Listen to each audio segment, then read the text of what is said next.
Hello again and welcome back to English Today. And this is DVD 15 and the third DVD of your upper intermediate level. And in this DVD, we'll begin with another 2 episodes of our story, That's Life, followed by our special TV programs where we'll be talking about the option of working in retirement.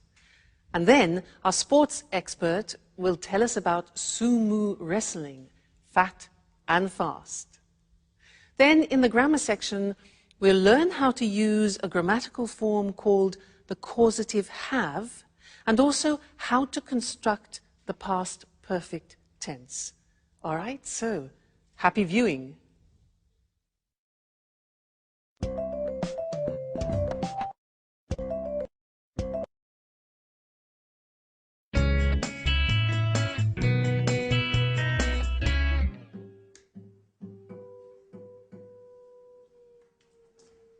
Hello? Anyone home? Anne, it's great to see you. Hi. Oh, you look great. Oh, thank you, Paolo. You look well yourself. And this house is so untidy and so dusty. I know. Let's give this place a good clean. The others will be here in a minute. Let's get started straight away.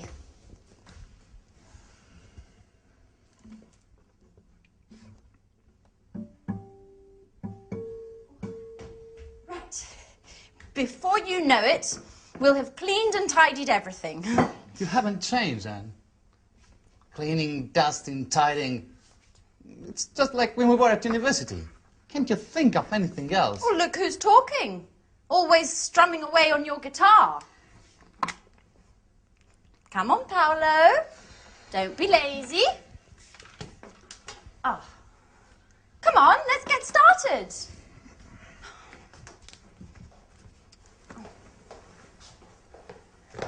Da-da-da-da! Surprise, surprise! Oh, Michelle!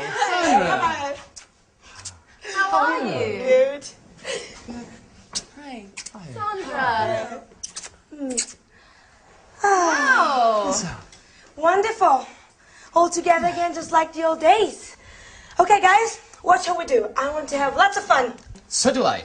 Come on, Michelle, let's go for a long walk all the way down to the lake. Stop where you are. Where are you two going? Come on, Paolo, pick up that brush again. And Michelle, please, can you pick up your bag and that frightful hat? At your command, Captain. Come on, Michelle, stop playing around and give us a hand. Oh. Oh, this detergent is made by Syntax, the American multinational that makes household cleaning products. I refuse to use this product. You know I hate multinationals. But it's just all detergents are made by multinationals. How are you supposed to clean a house if you refuse to use them? You guessed right. I never do any cleaning. My flatmates look after that. Oh, I see. So you arranged to have your flat cleaned. Michelle, you're just like Paolo. Look what a mess this house is in. If it weren't for us. If it weren't for you, I'd be chilled out playing my guitar. None of your forced labor. I see, we spend most of the time of this holiday cleaning. And I'm starting to wonder if this holiday may have been a mistake. Oh, come on, Paolo, stop complaining. You'll be happy to see this place all spick and span. Sandra, I've already dusted that. Oh, really? Yes. Are you sure you cleaned it properly? Because it doesn't look very clean to me. Mike! Hi! What's going on here? Are you my old college friends or workers from a cleaning company?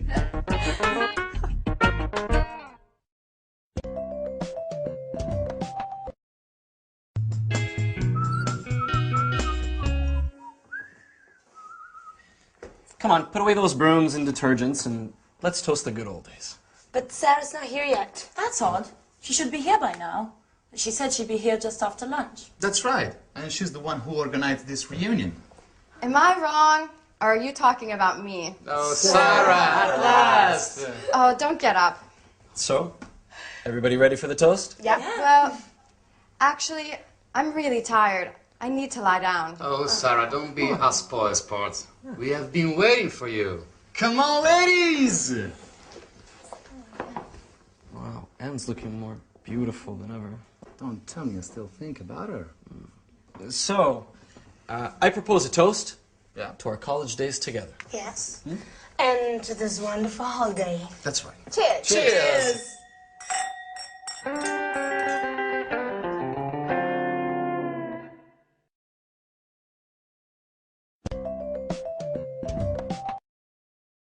Hi again, and welcome back to your live TV program to learn some more English language. Now, in that last episode, Anne was quite surprised that Michelle doesn't clean her flat herself. In fact, she said, I see, so you arrange to have your flat cleaned. To have your flat cleaned. Now, that means that somebody else cleans the flat for Michelle. This is very interesting. Well, in fact, that's what I do too. I don't clean my flat myself. Somebody cleans it for me. So I have my flat cleaned every 2 weeks. Now, this is an interesting grammatical form because we use it when we talk about services. We talk about other people who offer us services. Let me give you another example. Hair. I don't cut my hair myself. It's too difficult. I can't do the back. So I go to the hairdressers, and that's a service. So I go to the hairdressers and they cut my hair. And I say, every month I have my hair cut. So that is a grammatical form using the verb have, which describes services. Somebody does something for you, and we can use it, for example, with the hairdresser, with the mechanic. For example, if your car breaks down, usually you go to a mechanic, with cleaners, with the dentist, things like this. So, services. So I'd like to go to the screen now and show you how this works grammatically, because it's very different to other languages. And we're using the verb have. That's why it's called the causative have. Causative in the sense that it causes things to happen. All right? Let's look at the form. Have something done. So in the present tense, you can say, every month I have my hair cut. Now notice, the verb have is in the present form because we can use this grammatical form in any tense. So we start with the verb have, then we have the object. That's important. I have my hair, and then the past participle. Okay, the object is in the middle. So every month I have my hair cut. Another example. Every year I have what? My teeth, past participle, checked. Okay, I have my teeth checked. Every year I have my kitchen painted. Do you see? And every 3 months I have my car serviced. So I go to the mechanic and I have my car serviced. So be careful, because it's terribly important to put the object between the verb have and the past participle. I have my car serviced. Okay? Now, let's move on to the past tense, because, as I said, you can use this form in any tense, past, present, future. So, examples. Last week, I had my eyes tested. So the opticians, that's a service. I had my eyes tested. Yesterday, I had my photograph taken. Often when you need to renew your passport, for example. Last week, I had my dress dry cleaned. Again, that's another service. You don't do it yourself. Somebody does it for you. Okay? So the verb have goes into the past. I had something done. And now let's look at the future. Tomorrow, I'm going to have. So here the verb have goes into the future, expressing an intention. So we have, I'm going to have my scooter repaired. All right, object in the middle. Next week, I'm going to have my hair colored. And next week, I'm going to have my passport renewed.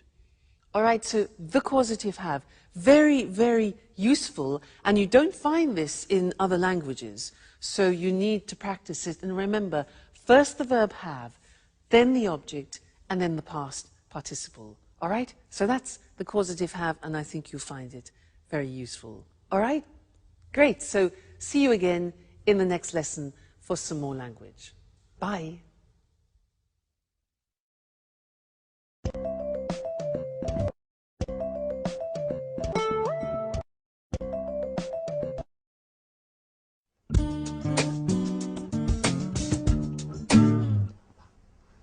Life's hard for musicians, you know, Mike. Sample recordings, auditions, the odd performance, but never anything serious. Always waiting for the big break. You know, Paolo, I think no one has understood your talent yet. You'll see. You'll be successful one day. I certainly hope so. I need to make money somehow. Why don't you get a job? Something, until you make it as a guitarist. What would I do? Working in a bank like you? No, that's not for me.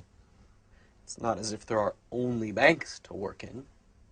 There are other jobs you could do. I know, I know. I worked in a supermarket last year. What was that like? Oh, well, adding up all the time. And the alarm clock at dawn. I did it for 3 months. Oh, no. Normal jobs are not for me. I am an artist. What are you talking about? About work. Oh, by the way, Sarah, how's your pub coming on? Just a minute, what was it called? Blue Moon? That's it. You do it on purpose, don't you? Making things worse. With that sarcastic tone of voice. You like making fun of me. You're horrible. But what did I say? What? Didn't you know? Sarah's pub burned down 2 years ago. The insurance hasn't paid. They say the fire wasn't an accident. Sarah's lost everything, including the sense of fun she used to have. Man, I really messed up. I didn't know that had happened. We spoke at Christmas, but she didn't say the pub burned down. You know what Sarah's like. She doesn't like to speak this thing. This experience has really changed her. And I think this holiday will be good for her. Hey, what's going on?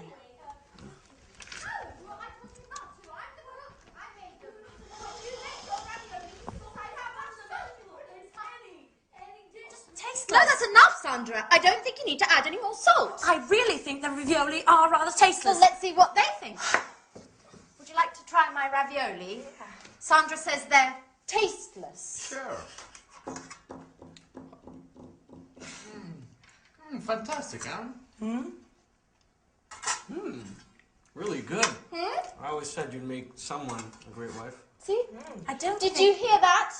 I don't think they're very tasty. I'm sorry, Anne, but my ravioli are a lot better than yours. I'm cooking tomorrow, and we'll see who's the best cook. Oh, she's always criticizing. Well, don't take it seriously, Anne. You know what Santa's like. Competitive by nature. Oh.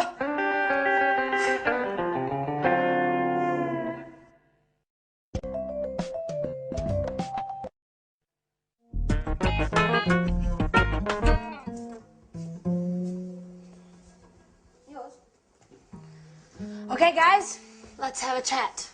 Tell me what you've been doing since we last met. Well, Paolo and I were talking about our work and our hopes for the future. Work. Let's talk about something a bit more interesting. Romances, passionate love story, things like that. Oh, you, for example, Anne. Have you got a boyfriend? Me? Well, why me? I've got to go to the kitchen to check on the roast. Oh, come on, Anne. Don't be shy. Answer Michelle's question. Okay. Well, there is someone. But he's not my boyfriend. What does that mean? He's my flatmate. His name's Jack. And he's going out with a friend of mine called Sharon. But I still hope I have a chance.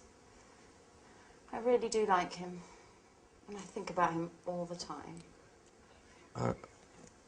Are you in love? Maybe. Yes. Yes, I think I am. Wow. I adore passion and tormented love stories. I've really got to go now and check on the roast. It'll be burning. Michelle, can you come and give me a hand? And then come and tell the others that dinner's ready. All right.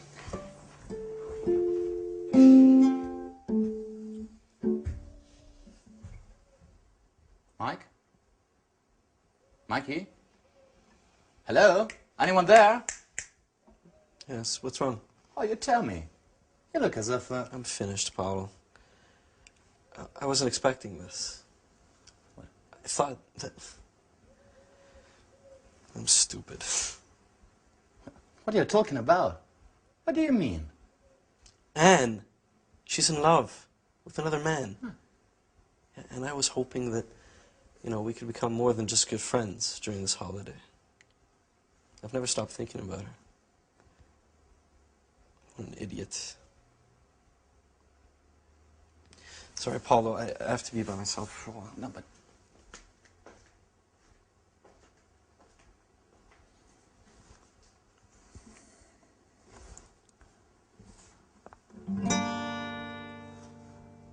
Beautiful girl with brown eyes.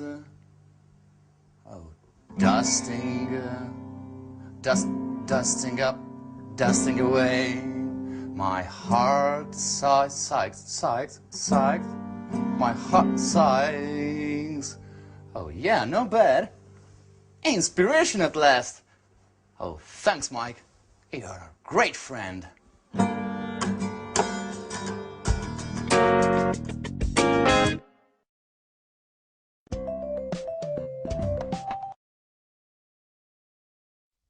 Hello again to you and welcome back. In that last episode, Sarah was in a bad mood. There's always a reason why somebody's in a bad mood, and she had a good reason. Do you remember what happened? Yeah? I'll read it to you so you do remember, because it's useful for us. It introduces a new grammatical form which I want to teach you. Paolo said, when she arrived, the place had burnt down. Now, can you imagine Sarah goes to her pub and it's burnt? So he says, when she arrived, the place had burnt down. Now, this had burnt down is what I want to teach you. It's the past perfect. Let me give you another example, because we use it when you have two actions. One action happens after the other. Let me show you. For example, I write a message and then I send it. Okay? Now these are two actions. First you write it and then you send it. So I could begin the phrase, put the two actions together and they become consecutive. And we begin the phrase with after. So I could say, after I had written, this is the first action, further in the past. After I had written the message, ding, I sent it. The second phrase is in the simple past. So this is what I'd like to look at with you on the screen now, the past perfect, for two actions which happen at different times in the past. Now, if you look at the examples, the first one is, after I had checked my change, I left the shop. All right, so first I check my change. Have I got enough change? Is it correct? And then I leave the shop. You put them together and the first action goes further back in the past. Now, you can see how it's formed. We have the auxiliary have in the past, not in the present. And that takes everything further back. So, after I had checked is the past participle, my change, I left, simple past, the shop. Okay? So then we get the idea that one action is further in the past. Another example, I read the contract, then I sign it. It becomes, when I had read the contract, I signed it. All right? So past, perfect. This is important for you because we also use it in the third conditional, which we will be studying. Okay? Another example. You get in your car, you fasten your seatbelt, you drive off. All right? So, after I had fastened, past participle, my seatbelt, I drove off. And one more example. When I had tried the shoes on, I bought them. So I try them on, I buy them. When I had tried the shoes on, I bought them. A few more, they'll help you. You'll get the hang of it. After I had checked my ticket, I went to the airport. So first I check my ticket, then I go to the airport. And the last one, I read the instructions. I have a new machine, so I read the instructions, and then I turn it on. So after I had read the instructions, I turned the machine on. All right, so that is a new tense. It's called the past perfect, and it's formed by putting the auxiliary have in the past tense, followed by the past participle. And this is actually very similar in many other languages. So I don't think it's going to cause any particular problems for you. All right? And we'll look at that again in the conditional form, conditional number 3. Great. So have fun and take care. Bye.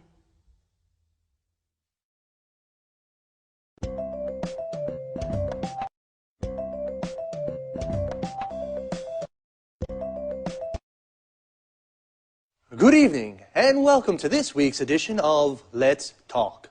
In the studio with me, as always, are our commentators, Marie and Tom. Good evening, everyone. Good evening. I'd like to start our discussion this evening with some personal questions. How old are you? Are you nearing retirement? Are you already retired? Perhaps you have your working life ahead of you. Anyway, one thing is for sure. The meaning of the word retirement is going to change in the future. Let's talk about this with Tom and Marie. You're right, Eric. The traditional division of life into 3 cycles, education, employment, and retirement, must change. People in developed countries are living longer. By 2025, in developed countries, the share of the population over 60 will have reached 26%. All these pensioners will certainly wield a lot of power. They will, Eric. But you know, experts are beginning to talk about the concept of active aging. Just think that by 2050, the average lifespan in developed countries will be in the mid-80s. And this increasing longevity is already starting to have a negative impact on public finances, economic growth, and general living standards. The problem is that there is increasing pressure on social security systems and public funds for retirement and healthcare expenses. Economists are increasingly questioning the sustainability of the European social model with its high welfare standards. So, how can we solve this problem? Well, governments really must encourage older people to continue working. There should be... Just a minute, Mary. Sorry to interrupt, but are you really saying that I will have to work until I'm 95? Well, not until 95, perhaps. But as I was saying, there should be programs for lifelong learning to help people learn up-to-date job skills as they get older. People about to retire should plan ahead and find some way of working, maybe a part-time job. Well, some American companies already have phased retirement programs. How do they work? Well, retired employees go to the company website where they can find project work for the company. This may last 2 days or 2 months, and the retired workers can manage their own time and work when and where they want. If they need some training to do the job, they can go to the company website and take a short course using the internet to learn what they have to do. In this way, retired people have more money, and the companies can use the skills of their retired workers. Yes, more money, but less free time. I don't think I like the idea of having to work in my retirement. And you, ladies and gentlemen, what do you think about this? Well, thank you to our commentators, Tom and Marie, and goodbye. Thank you. Thank you. Bye-bye. And goodbye to you, and see you again next week for another edition of Let's Talk.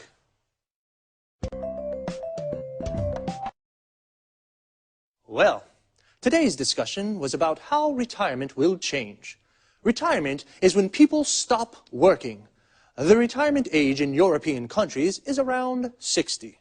We say a person retires. To retire means to stop working. And a person who is retired is a person who has stopped working. They are called pensioners. A pensioner is a retired person who receives weekly or monthly payments from the state. The money a pensioner receives is called a pension. So why and how will things change in the future? The average lifespan is increasing. A lifespan is the length of a life. So people are living longer. We call this longevity. This increasing longevity is having a negative impact on public finances and living standards. Public finances are the money a government has to spend on its services. And living standards are what we call the general level of life in economic terms. There is more pressure on social security systems in Europe. A social security system of a country is the system of a country has to support the members of its society. For example, sick, unemployed, or retired people. Economists, these are economic experts, question the sustainability of the European social model. That is, the social security systems of European countries.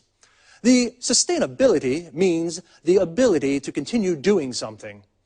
Because welfare standards in Europe are high, welfare is the economic assistance a government provides for people in need. So, people need to plan ahead. To plan ahead is a phrasal verb. That means to make plans about something that will happen in the future. Well, that's all from me. Take care, and I'll see you next week for another edition of Let's Talk.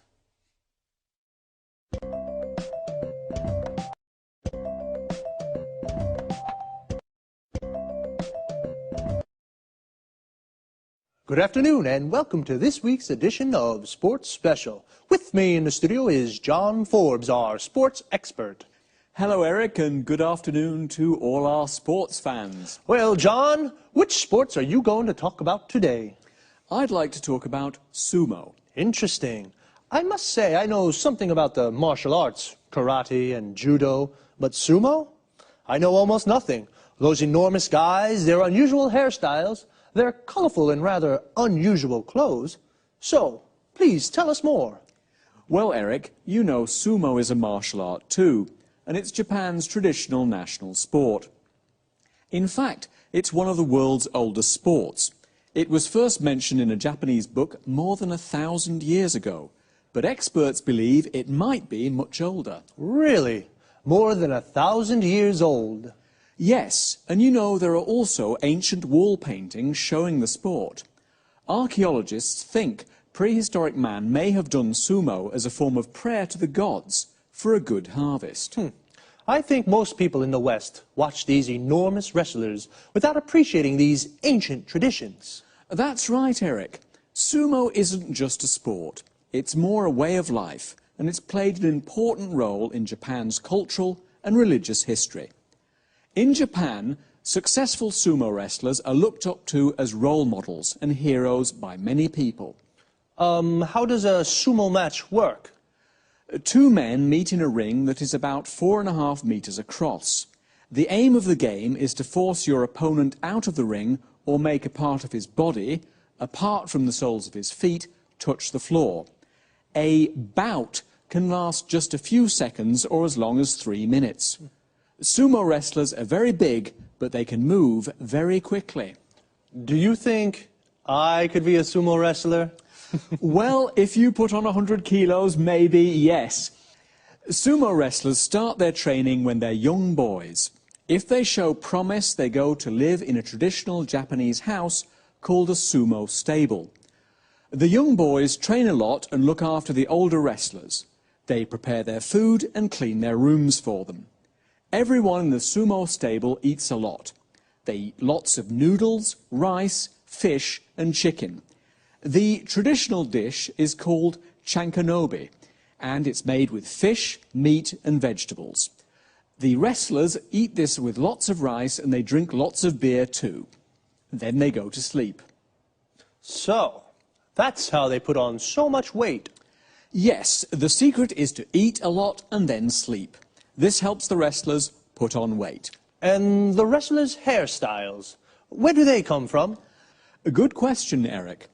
There are lots of different ranks for sumo wrestlers. The best wrestlers are in the top rank. The style of a wrestler's hair depends on his rank. All the hairstyles come from samurai traditions. Samurai were traditional soldiers in Japan. Interesting. I guess it's difficult for a sumo wrestler to find a girlfriend? Actually, it's not that difficult, Eric. Successful wrestlers usually go out with beautiful models or pop singers. Where can you see tournaments in Japan? There are 6 grand sumo tournaments called basho every year. They take place during odd-numbered months like March or July. The basho take place in Tokyo and Osaka, Nagoya and Fukuoka. Thanks, John, for a fascinating explanation of these rather mystifying sport. We found out a lot about sumo. Thanks, John. Goodbye. And goodbye to all our sports fans. See you next week for another edition of Sports Special. So, today we found out about a martial art called sumo. A martial art is an art of self-defense without using weapons, just your body. To find out about something means to learn new information. We found out that in Japan, sumo is more than just a sport, it's a way of life. People look up to sumo wrestlers. They are heroes. To look up to someone means to respect and admire them. A sumo wrestler is a man who practices sumo. Sumo wrestlers are very fat, and they have particular hairstyles. We found out that their hairstyle depends on their rank. Notice how we say depends on something. A rank is a position on a scale. The best wrestlers are in the top rank. And I was surprised to find out that sumo wrestlers go out with beautiful girls. To go out with someone means to have a romantic relationship with someone. What about you, ladies? Would you go out with a sumo wrestler? And you guys? Would you put on 100 kilos to become a sumo wrestler? We say put on weight. This means become fatter. Actually, to put on so much weight, sumo wrestlers start training very young. If a boy shows promise, this means he shows ability at the sport. And what is the aim of the game? The aim is the objective. In football, the aim is to score a goal. In sumo, the aim is to force the opponent out of the ring. The opponent is the other person playing. The ring is the square platform where wrestlers and boxers fight. A wrestling or boxing match is called a bout. Sumo tournaments take place in odd number months. An odd number is a number that isn't divisible by 2. For example, 1, 3, 5, 7. 2, 4, 6, 8 are even numbers. An even number can be divided by 2. I have to leave you now, but see you here next week for another edition of Sports Special.